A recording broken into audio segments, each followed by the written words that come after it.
Hey YouTube, it's Chris again from Iceberg65 Gaming. So today we're going to do something slightly different, but yet a computer build.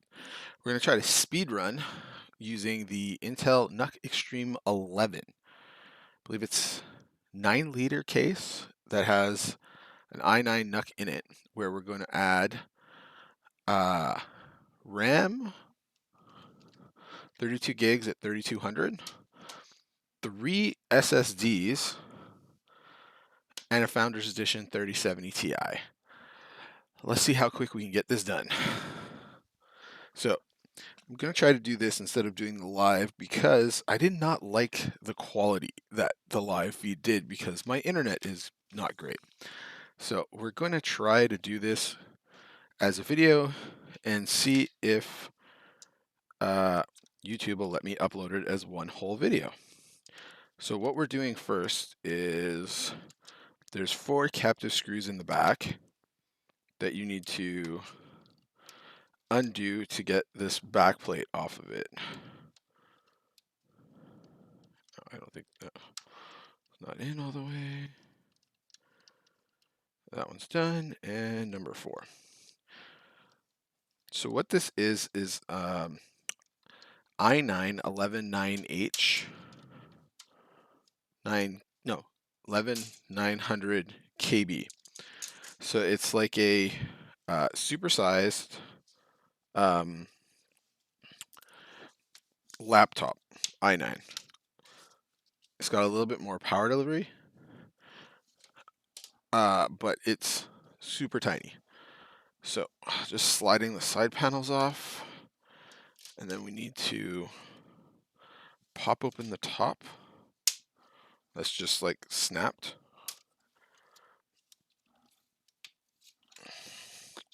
Found this one. Oh, that's right.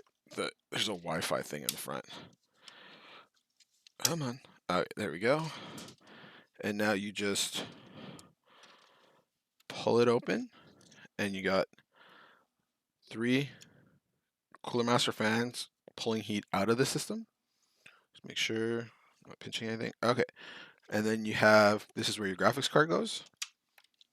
And this is the compute unit. So with the compute unit, we're going to just take off this air intake, and then 2 screws, and then it opens up and we can add our SSDs and our RAM.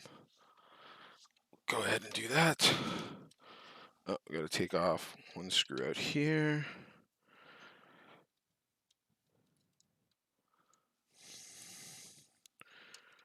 To remove this. We're going to try to do this without actually removing the NUC unit out of the chassis. Okay, I'm going to lie it.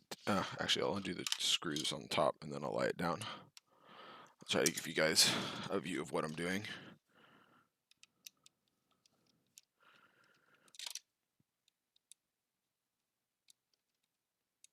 Oh, those are captive too. 1, 2, and it should just open up. I'm gonna do it looking this way. See? Yep, just opens on up. Oh, yeah, opens on up. So there you go. You can see the inside. Here, I'll give it a quick zoom. Give me 1 second.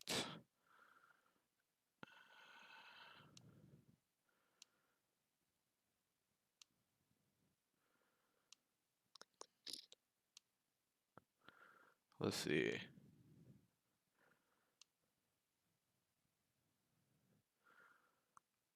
There we go. Maybe a little bit of a better look at it. The inside. So you just have the CPU under its heatsink. Oh, we'll apply that. And then you've got an area to put in. So with this, because it's small and kind of like laptop processor, it takes SODIMMs, not standard regular size RAM sticks, rims. So we're gonna go ahead, put those in, and then I have 2 1 terabyte drives and a 0.5 terabyte. I'm using the 0.5 terabyte because I have an OS on that one. So we'll go ahead and get that done. Try to make sure things don't fall off. I'll lay this down.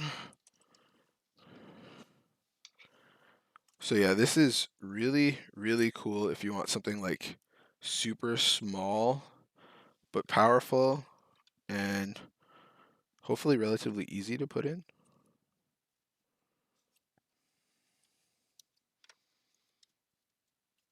These sewed-in ones are different than what I've done before. Let's see. Sodium's out. So we're running 32 gigs at 3200 megahertz, which should be fantastic for this processor.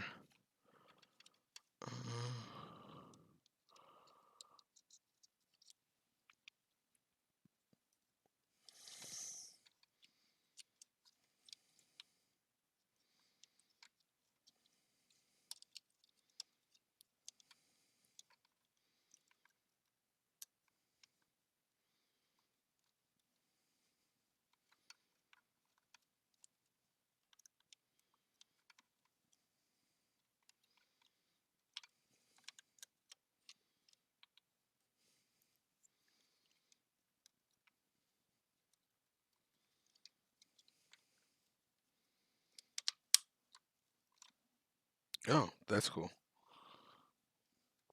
So it is kind of like normally these on laptops, they have like little hooks that you have to hook them into. This is kind of like set up like RAM sticks.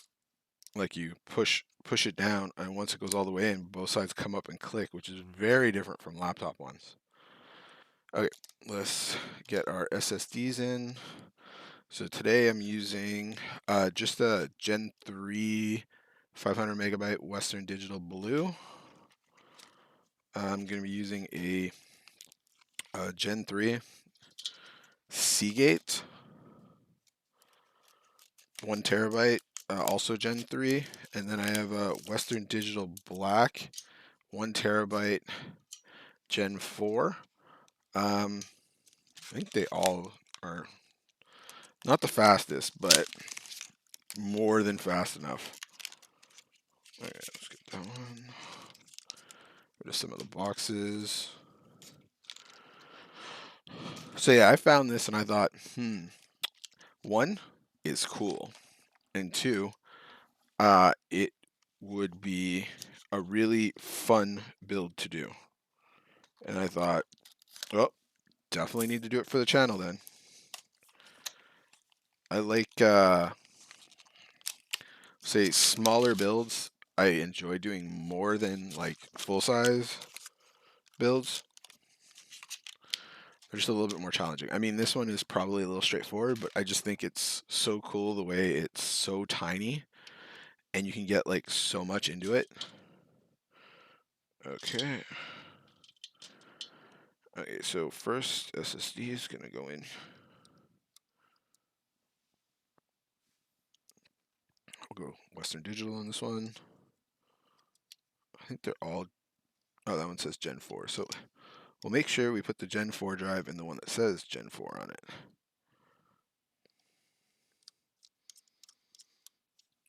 And then go with the Seagate. And actually, so there's, believe it or not, there's 3 M.2s on the processor part here, and there's actually a 4th on the bottom,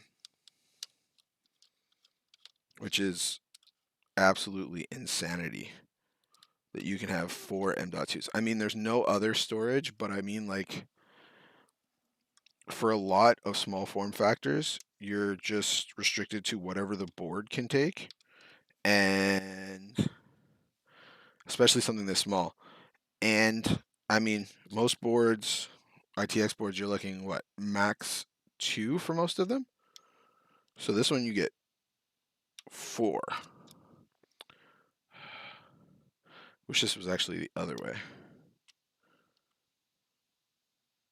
It's a little hard to get the screw in, but I'll get it. Okay, there we go. Gotta kind of get it on an angle. And we'll put on our last one over here, and you actually have your Wi-Fi card in here too if you ever wanted to change that. Like, And the way these work is, so let's say they come out with 12th gen i9 or 12th gen whatever, and I want to upgrade to that. You can actually, well, the way it's supposed to work is you can actually just take out the NUC, the little unit right here, and switch it. Take out all your things that you have in it, and then just put in the new unit, like it was any other chip. You can put it in, and then just take out what you want out of the unit, and there you go, 12th gen. And you can keep the case. You can keep everything. Okay, this one's being even more difficult than the other one was. I don't like the way it's sitting, especially since this is the OS drive. Okay, I think that one's in good. That one's in good. That should be fine. Okay, so we're going to take off our stickers on our pads. Or, oh, maybe I don't need to. No, don't need to. I don't think there are any stickers on them. Or any coverings. Oh, just a... Oh, there's nothing... Okay. So we'll put this back on.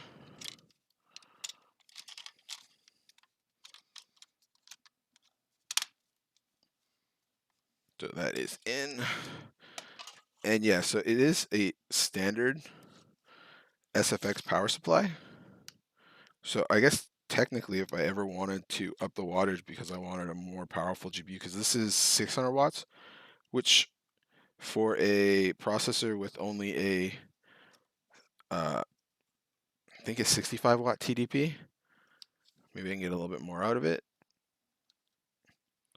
The 3070 shit, actually, let me fix that. I don't want that wire to be pinched. It should be perfectly fine. And you'd figure with this, because it's like, even though it's like not a sandwich layout, it is a sandwich layout. I think because the 3070 Ti is a little bit shorter, that I think it fits in here a little bit better. Like you can get some, oh, come on. Oh yeah, I'm going the wrong way with it, that's why. Sorry. I didn't realize there was a little area for that wire to come out. Okay, there we go. Yeah, okay, perfect. So believe it or not, we'll screw this stuff back in. And I think the only thing we have left to do is install the GPU now. And then put it all back together and we can see if it boots. Okay, so we'll put in the air helping thing. Yes, that's what I'm calling it. I'm calling it an air helping thing. And then we'll remove the 2 slots.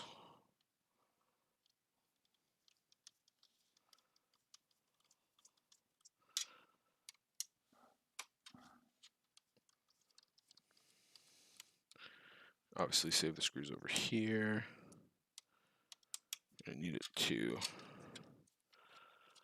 put our card in. Those are out.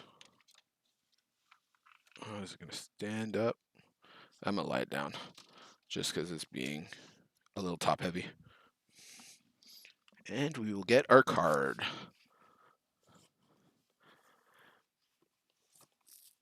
And we have the Founders Edition 3070 Ti, which should be like absolutely fantastic for this setup. It says you can go up to a 3080, but I would be the classic ugly pins. It says you can go up to a 3080, but I'd be a little hesitant with that. Okay. Maybe we should use the two, especially since I'm just putting it into here. And this way it's two different ones coming into it. And then I guess the only cable management I really have to do is this.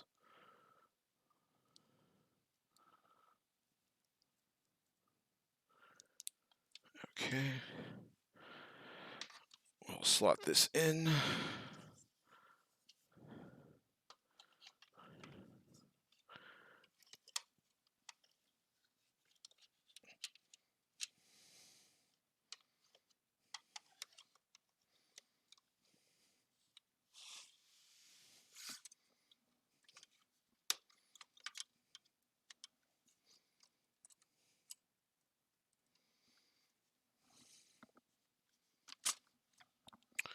Slot it in.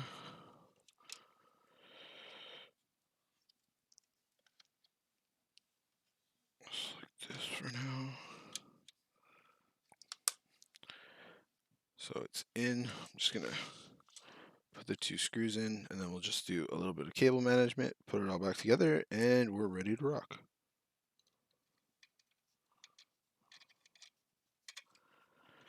For me, I am probably going to use this mostly for gaming, which the single core and the boost clocks are pretty good. So I think, so like they say sometimes like the Founders editions could be a little iffy with this kind of layout of a system. But I think, I don't know if this is going to close. I think because of the shorter card, the blower is actually going to like half, and with the air coming out the top, I think it actually might work really, really well. I'm trying to just get the access cables as much as I can into this one spot.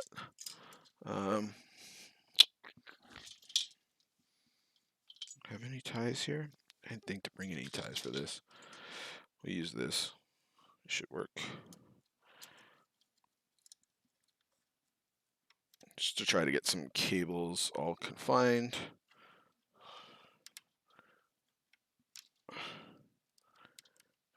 There we go. That should help. Let's see if we can close this up.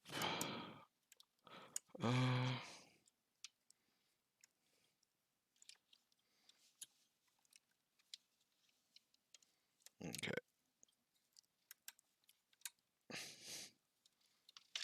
I think that'll do.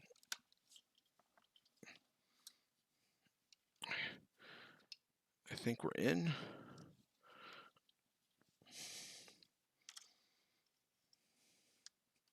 Oh, wait.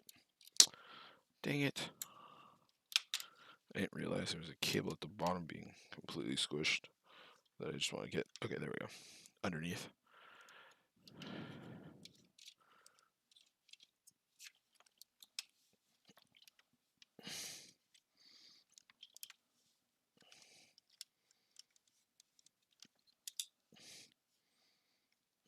Okay.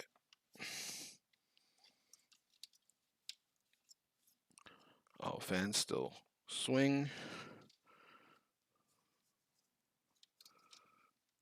Card is in all the way. And that's what she looks like. With the card in there. Now we'll put everything back together and hopefully she boots.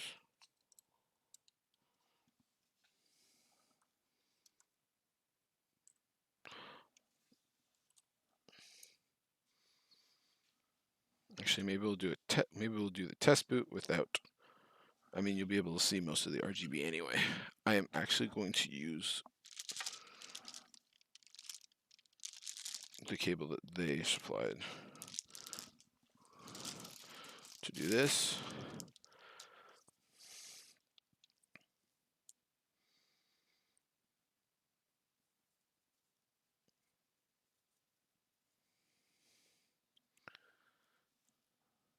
We'll do a test boot. See if she fires up.